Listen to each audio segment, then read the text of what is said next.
Hi, everyone. We are going to go over analyzing the evidence assignments for the course. So we have several of these assignments over the course of the block. You can choose any four that you would like to complete. And the purpose of these is to give you some practice in analyzing data for yourself. So instead of just hearing a story on the news or hearing something from friends, you can actually go right to the source, look at the original data, and come to your own conclusions. So these exercises will give you some practice in drawing conclusions and getting information from raw data. So this first one is not an assigned one. We're just going to kind of walk through how you do it. So this has to do with poll data. It asks if you hear somebody making an argument and saying that this piece of evidence comes from a Gallup poll, the first question asks, would you consider this reliable? Why or why not? And so one way to help answer that question, you can follow the link directly to the Gallup organization main page and find a little bit more about them. And you should conclude that this is a reliable source. It is an organization that has been doing polls for decades. They get a nationwide random sample. They use statistically valid methods, and they ask questions about all sorts of different topics. So they're not working for a political party or for a particular issue. They're just asking questions about all sorts of things. So you can see on this page, they're asking, among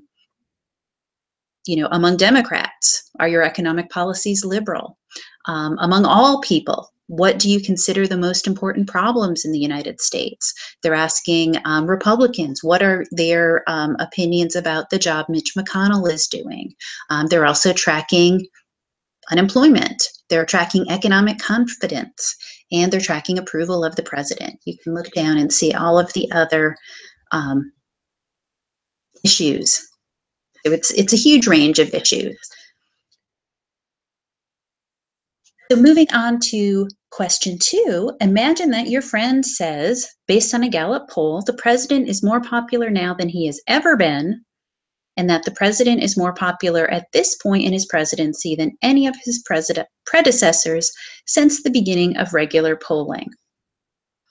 To have a look for yourself and see if this is true, you can look at their presidential job approval site. This is something they have been asking questions.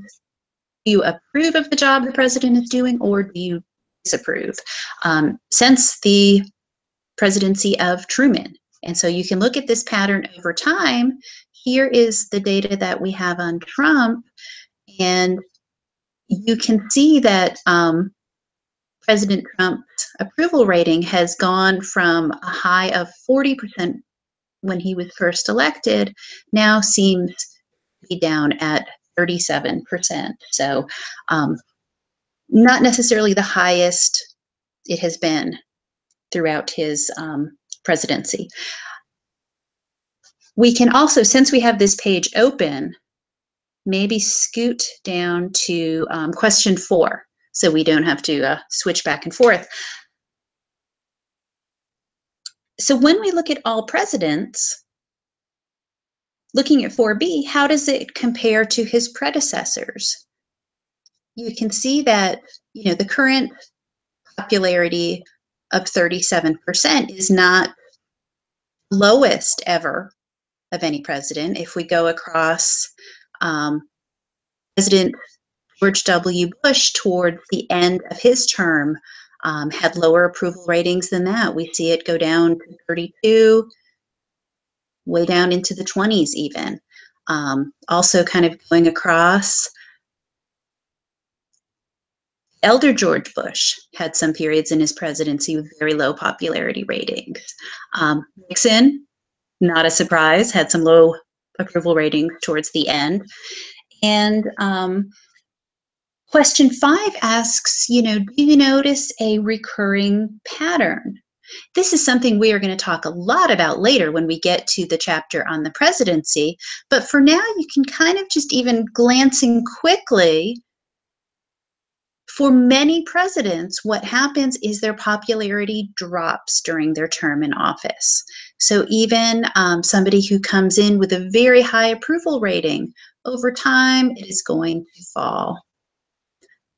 This isn't the case for every single president, and we will talk about some outliers to this pattern.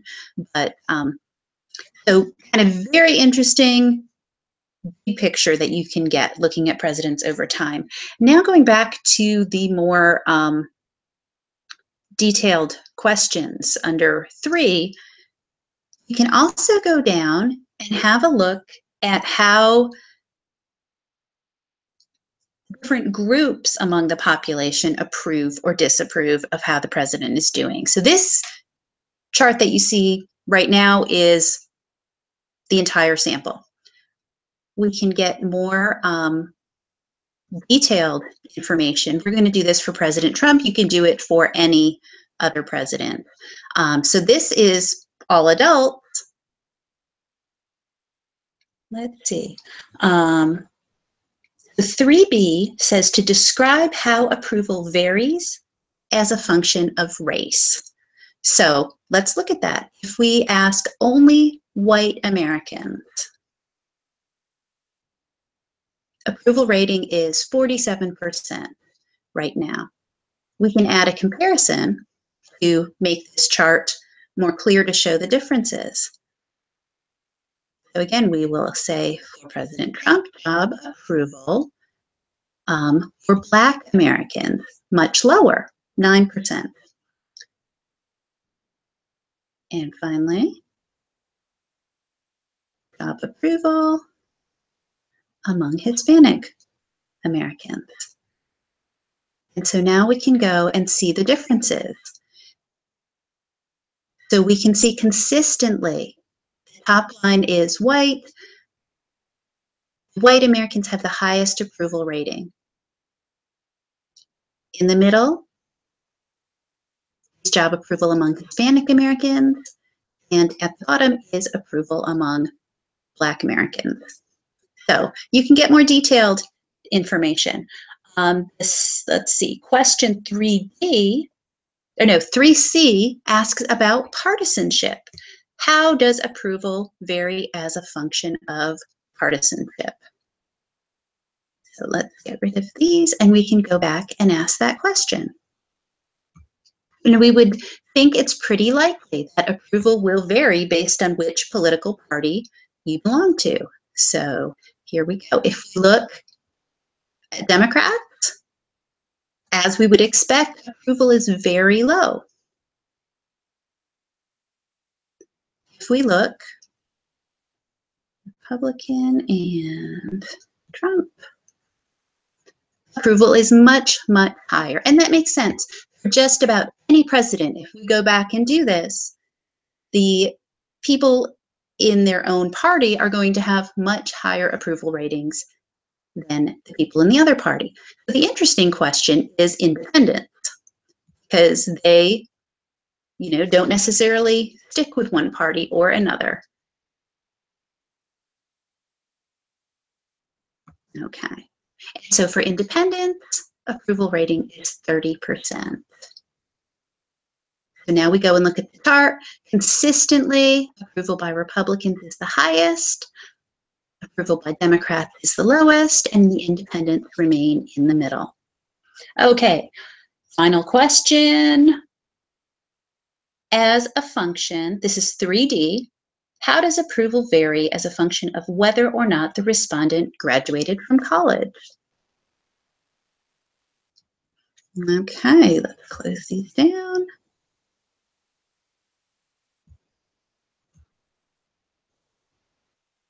And so here we're breaking it down by education. So for all college graduates, approval is at 35%. And if we add a comparison, all college non-graduates, 38%. So this is not a huge difference. So whereas if you looked at this question by race, or if you looked at this question by party affiliation, you saw a huge, huge gap in approval ratings. For education, not so much.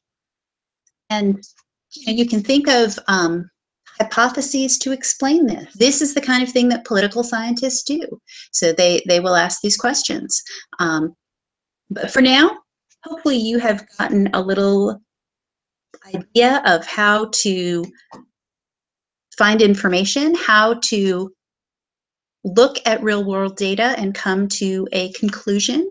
And you will be doing more of these exercises. So over the course, pick 4 more on topics that seem most interesting. And as always, if you have questions as you go on, you can either talk to your instructor in office hours, you can ask questions on the discussion forum, or you can post on the very top where we have a forum for general questions about the course. So I hope this was helpful, and